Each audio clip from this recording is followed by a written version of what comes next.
Well, aging, pregnancy, weight loss can all lead to loose skin on various parts of the body, but knowing what you can do about it and what solutions are available is definitely difficult. I've always, after having 2 kids, I have a lot of loose skin on the tum-tum. A lot. I don't even want to talk about it. But actually, I really do want to talk about it because it's frustrating. So many of us deal with it. So we cannot wait to ask all of our questions to Cherry Creek plastic surgeon, Dr. Samir Hassan. We know him as Dr. Beauty Blade. And Sam and I have been waiting for you to come and talk about this topic. All of it. So before we really dive into it, it's a new challenge, especially after weight loss, because now you've lost the weight, you're getting in the clothes you want to, but when you take said clothes off, you're dealing with loose skin in a lot of places. How does weight loss affect the body in that way? Yeah, that's a good question. The best way to think about it is what happens when you're changing a pillowcase and you take that pillow out of the pillowcase, that pillowcase gets ripply. It's no different with the body. When you lose fat, that overlying skin ultimately is not always going to retract. When you're in your 20s, your teens, you lose weight, gain weight, usually it goes back. But once you've had kids, if you've got major fluctuation, that skin tends to get loose and will not be as tight as it once was. Yeah, I know from experience.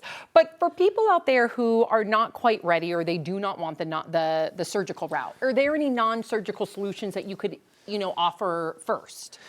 For the skin, definitely. You guys, I'm sure, have heard of GLP-1s, they're appetite suppressants, weight loss peptides, or even if people are just losing weight naturally with diet and exercise. If you want to start with a non-surgical route for tightening the skin, the best option available out there is radio frequency energy, skin tightening. You guys have brought up some of this in the past, things like M-Sculpt, things like Morpheus 8. These are microneedling technologies that can be applied to the skin. Typically, you need at least 3 to 4 treatments to see a result, and it can be a good starting point if you don't want to go under, if you don't want to have a scar.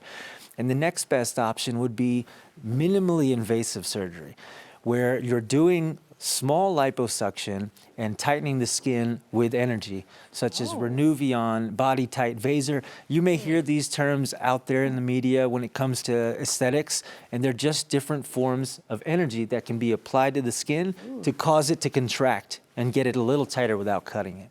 Interesting, because I've heard of some of these things that you're mentioning, like Morpheus 8 for one, that's like a laser, but I hear that on the face. So if I did that to my stomach, would that work? Right, and that's where I would say to a degree, right? A tummy tuck, you're gonna be able to pull all that skin, cut it right out. Facelift, you're gonna pull that extra skin, cut it right out. If you do energy, you're sacrificing a little bit of how much of that skin is gonna get tightened. And I think at that point, you need to have a consultation with your aesthetic provider and say, look, am I a good candidate? And maybe get a couple different opinions. I think there's folks out there who would say, always go straight to cutting. In our practice, we like to give patients the option. If they're not ready for surgery, let's see what we can do to tighten skin without cutting you, without putting you under anesthesia. I love that. So if somebody feels like they've tried it all, right, and they still have loose skin and they want to have a surgery from you, what would you recommend? What is the best surgery that you would offer? For sure. And I think, the biggest thing that we see currently is folks with body concerns, that lower abdomen, upper abdomen, skin. Yep. Correct. You look good in clothes, but you put on the two-piece and you have a little bit of rippling. And Yes. in that situation, if you've tried energy to tighten the skin, Morpheus 8, some of these different lasers, it's still hanging and loose, then I think you make the sacrifice and you cut it. And so many people know what a C-section scar looks like, right? But tummy tuck scars, they're no different. They're low, they can be hidden in the bikini line, and sometimes you can even cut out that old C-section scar and bury it deeper behind the bikini region. So that's what we'd recommend when it comes to body loose skin. And then on the face, the facelift, the deep plane facelift, what we've seen, Kylie Jenner get and other celebrities, I think that's the tried and true classic treatment.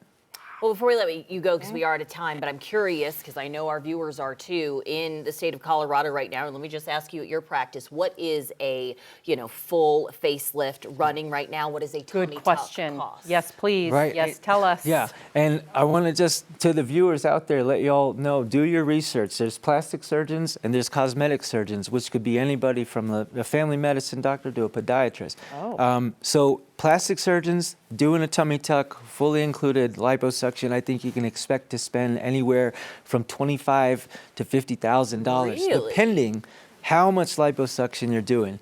Now, there's things like mini tucks where only a small amount of skin is removed. There's no muscle repair. Those may be a little less.